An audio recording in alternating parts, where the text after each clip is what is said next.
Now we are doing sum number 4 of exercise 6.1। एक straight line दी है A O B, right, straight line दी है, ये एक रे है ओ सी रे और नीचे दिया है ओ डी रे, राइट, ऐसा दिया है। ये बी ओ सी एंगल की वैल्यू है x, ये ए ओ सी एंगल की वैल्यू है y, ये ए ओ डी एंगल की वैल्यू है z और बी ओ डी एंगल की वैल्यू है w। ये एंगल की वैल्यू x है, ये एंगल की वैल्यू y है, ये एंगल की वैल्यू z है और ये एंगल की वैल्यू w है, राइट। मतलब चारों एंगल मिला के एक सर्कल बनाएंगे।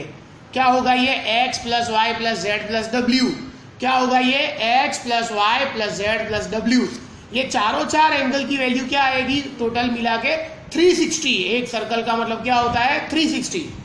क्वेश्चन में दिया है कि if x plus Y is equal to Z plus डब्ल्यू, if x plus Y is equal to Z plus W, then, तो ये दिया है क्वेश्चन में, ये कंडीशन दी है कि ये यूज करो, x plus Y is equal to Z plus W, then prove that, PT मतलब prove that A O B is a line. आपको प्रूव करना है कि ये लाइन है, ऑल्दो आपको दिख रहा है कि ये लाइन है, लेकिन आपको प्रूव करना है। This is all about geometry, जो दिखता है उसको ही आपको प्रूव करना है कि ए ओ बी एक लाइन है, ऐसा प्रूव करो।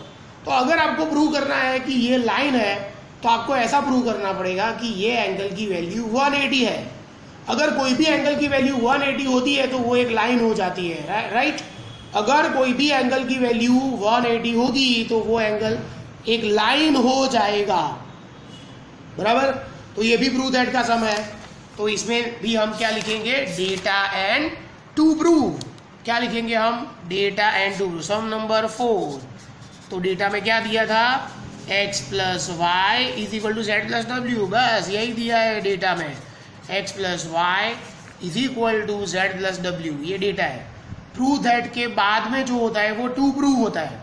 ए O B is a line, A O B is a line, बहुत छोटा सम है।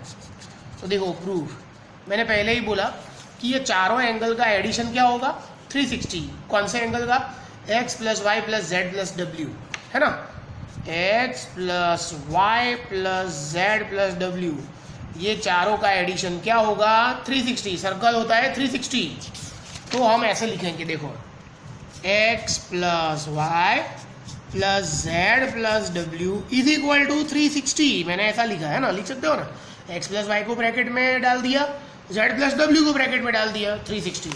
अभी देखना क्वेश्चन में हम डेटा का यूज कर सकते हैं, टू प्रूव का यूज नहीं कर सकते। टू प्रूव तो हमें प्रूव करना है, डेटा का यूज कर सकते हो। तो हमें क्वेश्चन में क्या दिया है कि x plus Y is equal to what, z plus डब्ल्यू। मतलब जहां पे x प्लस वाई है, जहां पे x प्लस वाई है वहां पे हम क्या लिखेंगे, z प्लस डब्ल्यू। क्यों, क्योंकि वो क्वेश्चन में दिया है कि x plus Y is equal to what, z plus डब्ल्यू। मतलब जहां पे x प्लस वाई है या वहां पे क्या रख दो, z प्लस डब्ल्यू। तो x प्लस वाई के बदले मैंने क्या लिखा, z प्लस डब्ल्यू, और ये z प्लस डब्ल्यू को ऐसे ही रखो। तो ये इसके बदले मैंने z प्लस डब्ल्यू लिखा क्योंकि x plus Y is equal to z plus डब्ल्यू है, और ये z प्लस डब्ल्यू को ऐसे ही रख दिया इज इक्वल 360।